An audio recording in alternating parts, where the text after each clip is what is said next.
Прыхаваныя каштоўнасці, беларускія іконы са сховішчаў. Зараз мы знаходзімся ў праваслаўнай хаце. Гэта сапраўдная хата 20-х гадоў з вёскі Садавічы Капыльскага района. І таксама тут узноўлены інтэр'ер. Адзінае, што гэта не дакладна, што менавіта гэтыя, дакладней, тут уже дакладна, скажем так, вядома, што, канешне, не гэтыя абразы віселі менавіта ў гэтай хаце. У той перыяд гэта ўжо непасрэдна музейныя прадметы, помнікі, якія патрапілі ў гэты музей. І тут яны размешчаны так, як гэта магло быць у тыя часы вось у тым рэгіёне.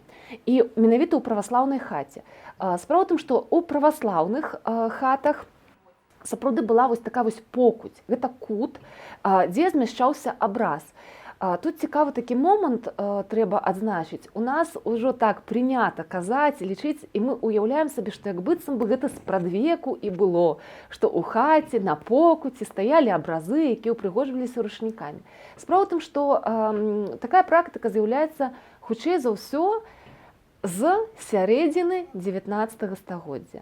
Дзесьці трошку раней, але гэта можа пачатак 19 стагоддзя, вось, дзесьці трошку пазней.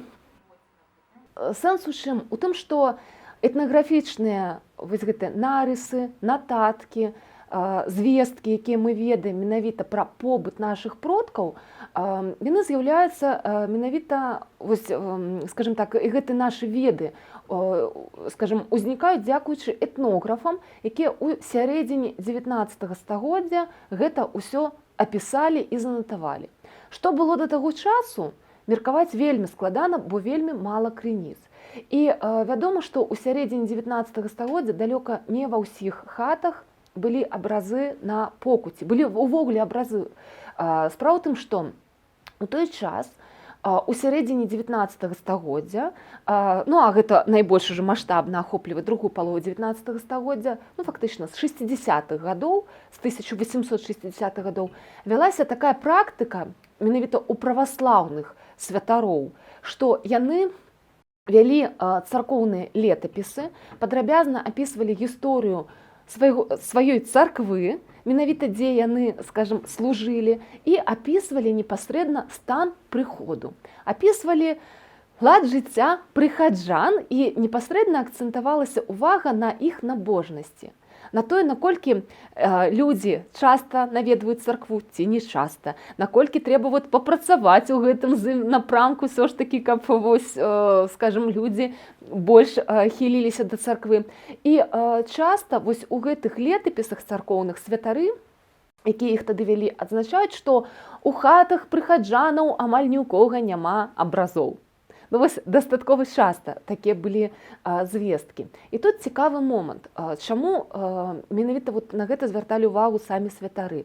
Справа ў тым, што у той перыяд, гэта сярэдзіна 19 стагоддзя, на нашых землях беларускіх было шмат святароў праваслаўных, якія былі самі выхадцамі з цэнтральных губерняў Расійскай імперіі. Беларускія землі на той час, нагадаю, таксама знаходзіліся ў складзе гэтай вялікай дзяржавы Расійскай імперіі. У 1839 годзе была скасавана унія, грэка-каталіцкая царква, і шмат хто са святароў, якія не падтрымалі скасаванне уніі, яны былі адхіленыя. І ў гэтыя прыходы былі прысланы святары праваслаўных з цэнтральных губерняў Расійскай імперіі, і вось ім вельмі кідалася ў вочы, скажем так, тое, што ў мясцовых жыхароў у хатах абразоў няма. Дарэчы, у той час ужо можна, канешне, меркаваць, што вот якраз у Расіі, у цэнтральных губернях яе, скажем так, абразы былі хатнія. І гэта практыка і традыцыя там была ўсё ж такі яшчэ ў больш раннія часы. Непасрэдна святары тут ужо пачынаюць дбаць пра тое, каб усё ж такі насельніцтва стала больш набожным, каб у хатах з'явіліся абразы. Ну а як жа пра гэта дбаць, трэба ж недзе гэтыя абразы ўсё ж такі браць. І вось тут цікавы момант. Справа ў тым, што не ва ўсіх рэгіёнах Беларусі былі іканапісцы, якія майстры, якія працавалі на патрэбы простага насельніцтва. Ну вот каб чалавек, селянін, напрыклад, ну ці местачковец, мог сабе набыць абраз, зразумела, што гэта павінна мець нейкую даступную цану, каб ён мог сапраўды такое сабе дазволіць. І зразумела, што, значыцца, гэтыя абразы павінны быць напісаны даволі хутка, скажем, у пэўнай спрошчанасці ўсё ж такі, бо калі іканапісец над гэтым абразом прасядзеў некалькі месяцаў, то зразумела, што гэта будзе дарагі мастацкі твор, які ён не зможа прадаць танна. Вось. Але не ва ўсіх рэгіёнах былі іканапісцы, якія працавалі на такія патрэбы. Не ўсюды быў такі рынак. Вось. І каб ўсё ж такі забяспечыць сялянаў абразамі, непасрэдна прызначаных для хатняй малітвы, пачынаюцца ў гэты перыяд актыўна прадавацца творы тыражнага мастацтва. Гэта былі літаграфіі на паперы, гэта маглі быць хромалітаграфіі на метале надрукаваныя. Былі такія майстэрні ў канцы 19 стагоддзя ў Маскве, ў Санкт-Пецярбургу, і іх прадукцыя прызначалася для рэалізацыі, канешне, і на нашых землях таксама. Вось. І былі таксама тут у нас бытавалі, прадаваліся абразы, якія пісаліся, менавіта напісаныя, але пісаліся не мясцовымі майстрамі, не мясцовымі іканапісцамі, а майстрамі з цэнтральных губерняў Расійскай імперыі. На тэрыторыі Беларусі такім рэгіёнам, дзе былі пашыраны менавіта свае мясцовыя пісаныя абразы, з'яўляецца Падняпроўе і ўсходняе Палессе. Калі казаць у адміністрацыйных сучасных межах, то гэта прыблізна Магілёўшчына і Гомельшчына. Там былі асяродкі мастацкія, там былі майстры, якія працавалі на патрэбы простага насельніцтва. Гэта былі танныя абразы, і ў хатах таго рэгіёну яны сустракаліся дастаткова часта і зараз таксама сустракаюцца. І пра іх мы падрабязна ўжо пра такія абразы беларускай традыцыі, народныя, пагаворым непасрэдна ў хаце з таго рэгіёну, з Падняпроўя. Зараз жа мы з вамі знаходзімся ў цэнтральнай Беларусі. Гэта рэгіён суадносна з Міншчынай. І тут было, канешне, па-рознаму. Тут сапраўды было шмат абразоў і менавіта рускай іканапіснай традыцыі, тое, што з цэнтральных губерняў Расійскай імперіі прысылалася і тут прадавалася. І гэта былі таксама тыражныя абразы.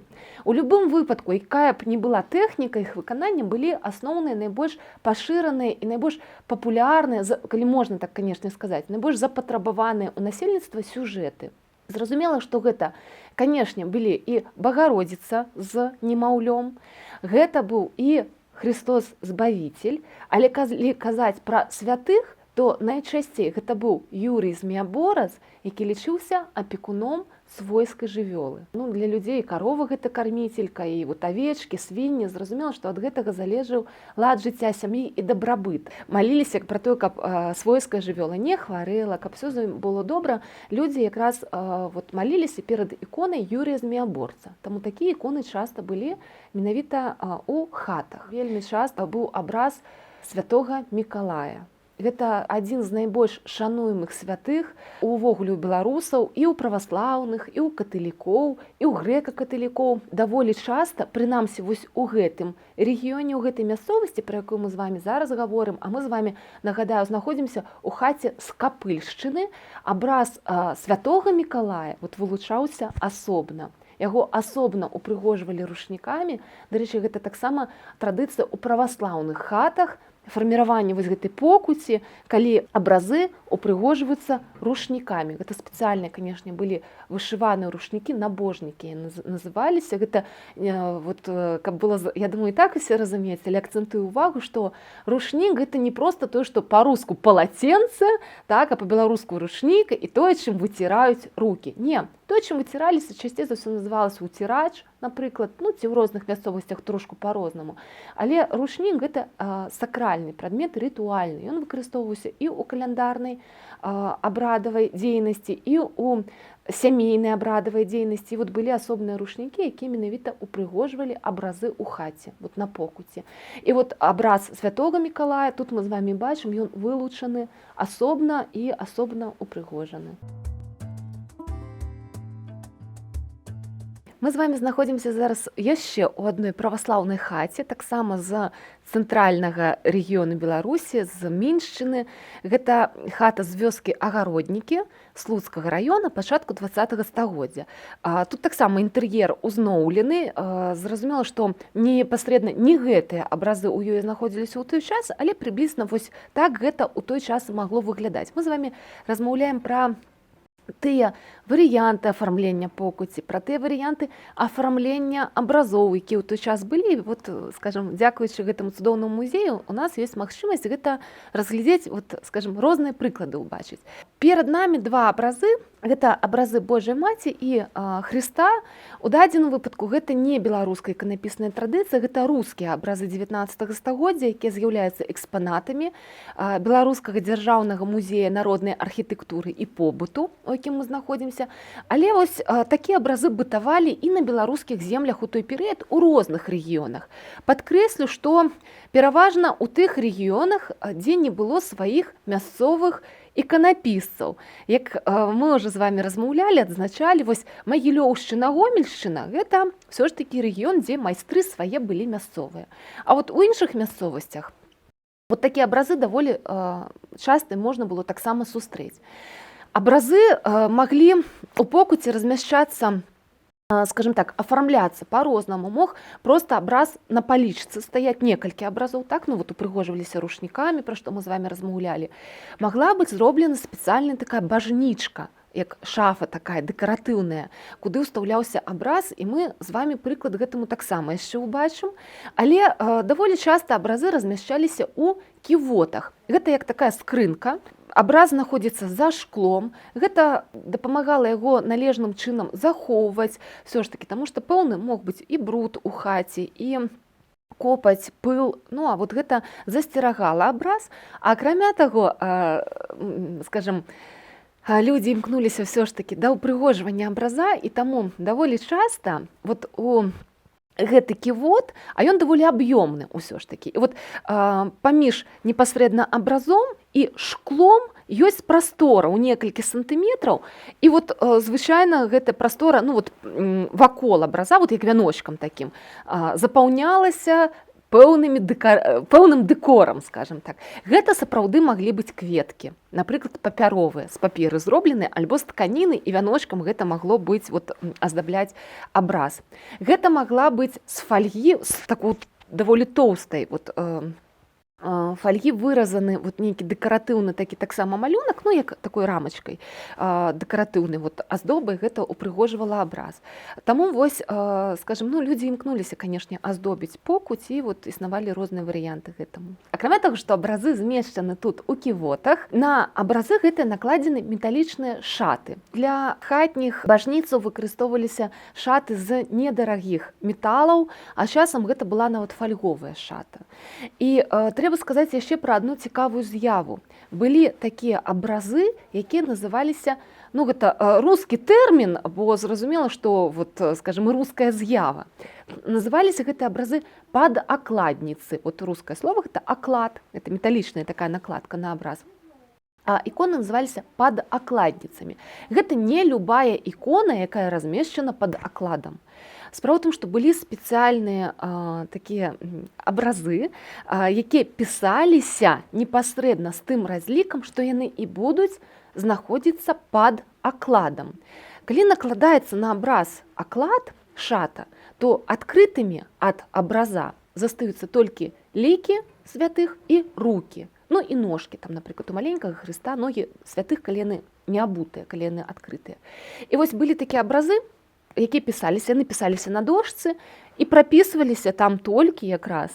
Гэта вот уявіць сабе можна, проста голая дошка, невялікая памеру, прапісаны толькі лікі і рукі. Все, астатнія тулава, напрыклад, фон, яны не прапісаны. Яны толькі пазначаны, там гэта каб прапорцыі захаваць. Вось. І гэтыя абразы менавіта прызначаліся пад аклады, пад шаты, таму не было сэнсу гэта прапісваць.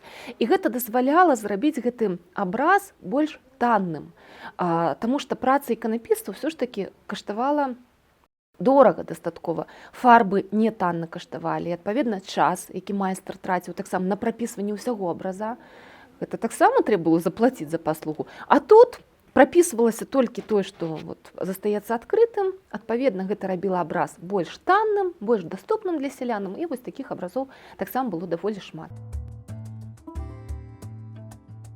Зараз мы з вами знаходзімся ў хаце з вёскі Ісерна, са Слуцчыны, Слуцкі раён, і гэта хата канца 19-го, пачатку 20-го стагоддзя.